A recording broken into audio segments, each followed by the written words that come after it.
Hey everybody, it is Dak here from the Ed Boys, and welcome to my 1 to 99 smithing guide. The goal of this guide is to teach you some good methods on smithing training no matter what smithing level you're at or what level you're trying to train to.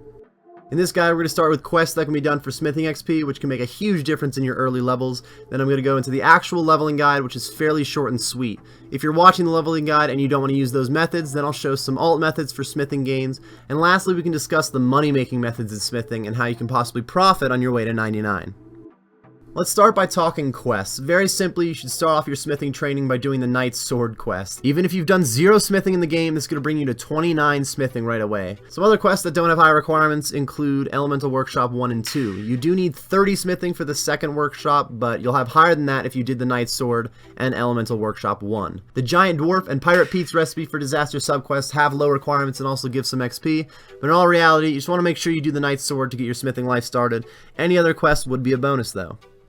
Let's go ahead and jump into the leveling guide. Even though I expect you did the Knight's Sword, for anyone who refused to do any quests, I will start the guide at level 1. From 1 to 15, you can smith bronze bars and weapons and armor. I choose to do anything that's anvil smithing related. The anvil's just south of the West Varrock Bank. Each bar is worth the same amount of XP no matter what you make, and this goes for every bar in the game that you can smith. Basically, you're just making the highest level item you can, hoping to use as many bars per item to get through it quickly. You'll start with bronze daggers and other items that only need 1 bar, but eventually you get to 2 bars and even 3 and so on and so forth. You only need 193 bronze bars to get from level 1 to 15. From 15 to 30, you can just change to smithing iron items instead of smithing bronze items. If you already have 29 smithing from the Knight's Sword, then you'll only be here for like a minute, but either way, both bronze and iron bar sections shouldn't take you very long. You need a total of 439 bars if you went from 15 smithing, but you'll only need 26 iron bars if you're already at 29 from the Knight's Sword. From levels 30 to 40, you're going to start smelting steel bars at the Blast Furnace. The Blast Furnace is home for most people trying to get 99 smithing, and if you don't know how to use the Blast Furnace, I've left a link in the description to my Blast Furnace guide, which will teach you how to make as many bars per hour as you can here. I will let you know here though that if you want good XP rates at the Blast Furnace, you should get yourself some ice gloves, which can be obtained by killing the Ice Queen who lives in White Wolf Mountain. She is not a very difficult fight at all. I also highly suggest unlocking the coal bag from the Motherlode Mine. It takes a little bit to get the coal bag, but it's going to double your rates here. To get from 30 to 40 smithing, you are going to need 1,364 steel bars. From levels 40 to 99, if you want to get the cape as fast as possible, you should now be making gold bars at the Blast Furnace. Making gold bars here is the fastest smithing XP that you can get in the game. If you're quick as fuck, there is a method where you can one-tick the dispenser and get up to 400k XP per hour, but for normies like myself, you can make sure to just bring goldsmith gauntlets, which are a reward from the Family Crest quest, and you can still get up to 300k XP per hour when you're hustling. You've got a lot of XP from 40 to 99 smithing, but it's still one of the faster capes in the game. The downside of using gold bars to your cape, though, is how expensive it is. To go from level 40 smithing to 99 smithing, you need 231,268 gold bars, which is a lot.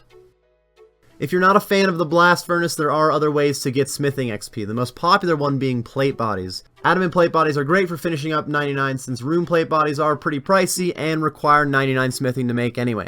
Obviously, if you don't have 89 smithing for addy plates, you could make lower tier plate bodies for a little bit less XP per hour. Plate bodies are still going to cost you some money though. In fact, the lower tier plate bodies tend to cost more GP per XP until you get to adamant, which is cheaper overall than making gold bars though. They're also a little bit more AFK than the Blast Furnace, but not very AFK overall. I do like making addy plate bodies for a good alternative, but it is going to be slower for your 99.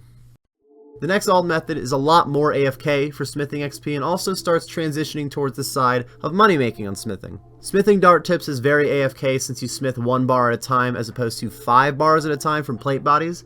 These are going to be slower XP but also won't cost nearly as much money. In fact, many times you can profit a little, but they are pretty fickle. For the most part, you're trying to about break even. You do make 10 dart tips per bar, and since dart tips are used a lot for fletching XP, especially addy darts, there's a large demand for those tips, so they're not terrible to sell back. If you're looking to make a lot of money from smithing, you should stick to the Blast Furnace side of things. Rune bars tend to make well over 1 mil an hour at Blast Furnace, and even steel bars make well over 500k an hour, and you can start them pretty early in your account. Myth and addy bars are also profitable, but usually sit under the other 2 profit per hour. As mentioned earlier, I have a link in the description to my Blast Furnace guide if you're looking for more information on how that works. It goes really in depth on how to make as many bars as you can per hour, what your profit should look like per hour, and what your XP should look like per hour. I believe that is all the information that I wanted to give to you about getting 99 smithing, everybody. If you enjoyed or you got some useful information about smithing, be sure to leave a like. And if you still have any questions or tips of your own about smithing, be sure to leave those in the comments section below, and I can get back to you as soon as possible. I've left links in my description to my Twitch and my Twitter accounts if you're looking for more content. Thank you very much for stopping in, everybody, and best of luck on your smithing grind.